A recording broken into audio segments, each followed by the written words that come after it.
Perubahan ruang dan interaksi keruangan terhadap kehidupan di negara-negara ASEAN.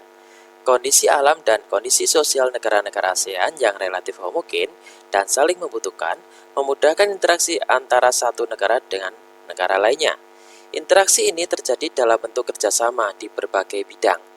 Banyak faktor yang menimbulkan berbagai bentuk interaksi antara negara tersebut, antara lain faktor iklim dan faktor geologi. Faktor iklim. Lokasi negara-negara ASEAN yang berada di antara benua Asia dan benua Australia menyebabkan wilayah ini memiliki pola angin yang berganti setiap setengah tahun sekali. Angin ini dinamakan angin muson timur dan angin muson barat. Masing-masing menyebabkan terjadinya musim kemarau dan musim hujan. Iklim yang dipengaruhi tiupan angin muson dinamakan iklim muson. Selain iklim matahari dan iklim muson, wilayah negara-negara ASEAN juga dipengaruhi iklim fisis. Iklim fisis dipengaruhi keadaan fisik suatu wilayah seperti perairan laut, pegunungan, dan dataran. Negara-negara ASEAN terkadang mengalami perubahan iklim yang tidak terprediksi sebagai akibat adanya perubahan pola penggunaan lahan dan perilaku yang menimbulkan pemanasan global. Perubahan iklim ini memicu terjadinya bencana alam klimatik atau bencana alam yang disebabkan kerusakan faktor-faktor alam. Faktor geologi. Berdasarkan faktor-faktor yang berkaitan dengan kondisi geologi seperti kondisi tanah dan batuan penyusunnya di bumi, negara-negara ASEAN berada di daerah tumbukan antar lempeng. Tumbukan lempeng identik dengan kemunculan gunung berapi. Rangkaian gunung di kawasan negara-negara ASEAN dikenal dengan sirkum Pasifik dan sirkum Mediterania. Pergerakan lempeng yang bertumbukan mengakibatkan terjadinya bencana geologis seperti gempa bumi. Akibatnya, apabila terjadi di laut atau mempengaruhi pergerakan gelombang laut, gempa bumi dapat menimbulkan bencana tsunami. Setidaknya 4 dari 11 negara ASEAN yaitu Indonesia, Malaysia, Thailand, dan Myanmar pernah mengalami kejadian gempa yang merenggut korban jiwa sangat banyak. Sebagian besar korban diakibatkan tsunami yang terjadi setelah gempa berlangsung. Korban tsunami yang menggemparkan dunia terjadi di wilayah Indonesia, yaitu di Aceh pada tahun 2006. Faktor ketersediaan sumber daya alam. Setiap jenis barang tambang memiliki kegunaan tertentu untuk menunjang kehidupan masyarakat. Sumber daya alam tidak hanya berupa barang tambang. Sumber daya alam hayati dan non-hayati lainnya dapat dijumpai di negara-negara ASEAN. Hutan dan laut merupakan contoh lain sumber daya alam yang dimiliki hampir semua negara ASEAN. Hutan, laut, dan barang tambang merupakan sumber daya alam yang banyak dieksplorasi untuk menunjang kehidupan setiap negara. Indonesia memiliki hutan paling luas di antara negara yang lain. Namun, laju kerusakan hutan atau deforestasi di Indonesia juga paling tinggi di antara negara-negara ASEAN lainnya. Hasil hutan dari Indonesia dan negara-negara ASEAN lain digunakan sebagai salah satu sumber pendapatan negara. Salah satu tujuan ekspornya yaitu ke negara-negara industri seperti Singapura. Perairan laut di kawasan negara-negara ASEAN banyak dieksplorasi untuk menghasilkan devisa atau pendapatan negara. Perikanan, mutiara, rumput laut sampai barang tambang merupakan contoh eksplorasi perairan laut sebagai sumber daya alam. Saat ini, perairan laut banyak yang dikelola sebagai tempat wisata. Tidak semua sumber daya yang diperlukan suatu negara tersedia di negara tersebut. Oleh karena itu, untuk memenuhi kebutuhannya, negara-negara anggota ASEAN melakukan pertukaran sumber daya alam dalam bentuk jual beli.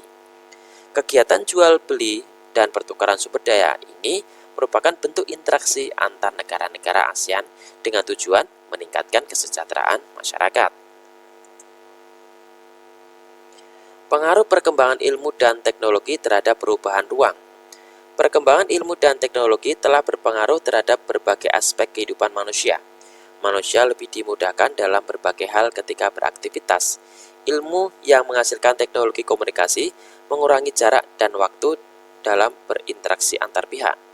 Teknologi yang memiliki peran besar dalam mengubah kehidupan manusia dalam berinteraksi adalah teknologi transportasi dan teknologi komunikasi.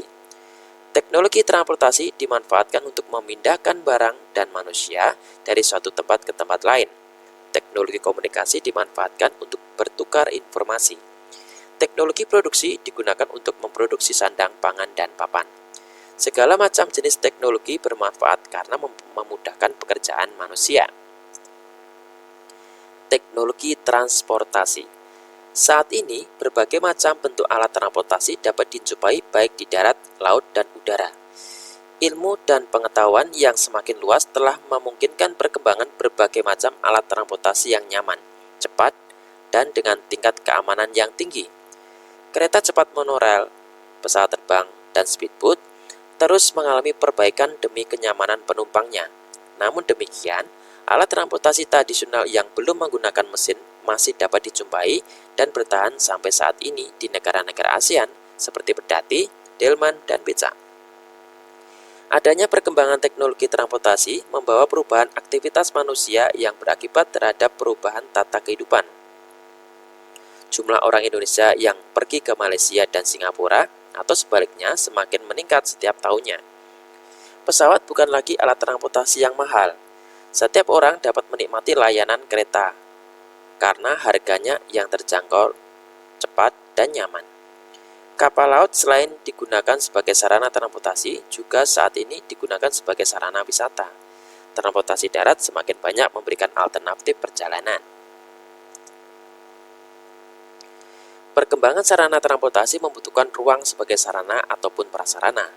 Semakin banyak alat transportasi di darat, laut, ataupun udara, sarana dan prasarana penunjang seperti perluasan jalan, terminal, bandara, dermaga, pelabuhan juga semakin mendesak pembangunannya. Pembangunan prasarana transportasi akan mengubah kondisi wilayah di suatu negara. Lahan-lahan produktif seperti hutan atau sawah diubah untuk membangun jaringan jalan. Di beberapa negara ASEAN, rekayasa jaringan lalu lintas transportasi darat sudah sangat canggih. Singapura dan Thailand lain mengembangkan jaringan transportasi darat bawah tanah. Perubahan penggunaan lahan sebagai sarana transportasi terjadi juga di sekitar bandara. Lahan yang sebelumnya digunakan sebagai permukiman atau pesawahan dikonversi demi perluasan area bandara. Contohnya, pembangunan bandara Suvarnabhumi di Thailand yang menggantikan bandara Don Muang, bandara Luang Prabang di Laos, bandara Ninoy Aquino di Filipina, dan lain-lain. Teknologi komunikasi. Komunikasi merupakan cara manusia saling berhubungan atau berinteraksi. Cara berkomunikasi pertama kali diajarkan oleh ibu kepada anaknya. Bahasa yang diajarkan sang ibu kepada anaknya dinamakan bahasa ibu. Bahasa ibu dapat berupa bahasa Indonesia, bahasa Melayu, bahasa Inggris, atau bahasa lainnya. Ilmu pengetahuan telah berjasa mengubah perkembangan teknologi komunikasi menjadi semakin canggih. Teknologi komunikasi memungkinkan informasi dapat menyebar luas dalam waktu yang singkat. Berbeda dengan keadaan pada masa lalu ketika komunikasi masih menggunakan surat, yang membutuhkan waktu yang lama untuk sampai ke tujuan. Perkembangan teknologi komunikasi sangat menguntungkan karena dapat mengurangi jarak dan waktu. Meskipun demikian, perkembangan teknologi komunikasi dapat juga membawa kerugian, antara lain mengurangi intensitas interaksi secara langsung antar masyarakat. Perubahan yang terjadi dalam kehidupan masyarakat di negara-negara ASEAN sebagai akibat perkembangan teknologi transportasi dan komunikasi dapat dilihat contohnya dalam berbagai aspek, baik sosial, ekonomi, budaya, maupun keamanan. 1. Sosial. A. Bertambahnya jumlah penduduk dalam waktu singkat. B. Kebutuhan transportasi massal semakin tinggi untuk menghindari kemacetan. C. Maraknya perdagangan manusia. D. Kerjasama luar negeri semakin mudah. 2. Ekonomi. A. Bertambahnya pendapatan negara dari pajak dan pendapatan dari sewa tempat tinggal akibat munculnya pusat-pusat aktivitas masyarakat seperti perbelanjaan, wisata, dan tempat tinggal yang diperlukan pendatang. B. Nilai barang lokal meningkat seiring permintaan mata uang asing. C. Barang-barang asing semakin mudah dijangkau. 3. Budaya. A. Terjadi akulturasi budaya secara sadar maupun tidak. B. Perubahan sistem nilai dan norma. C. Terjadinya kecenderungan gaya hidup hedonis. D. Aliran-aliran yang bertentangan dengan budaya semakin mudah masuk. 4. Keamanan. A. Gangguan kondisi keamanan suatu negara semakin rentan. B.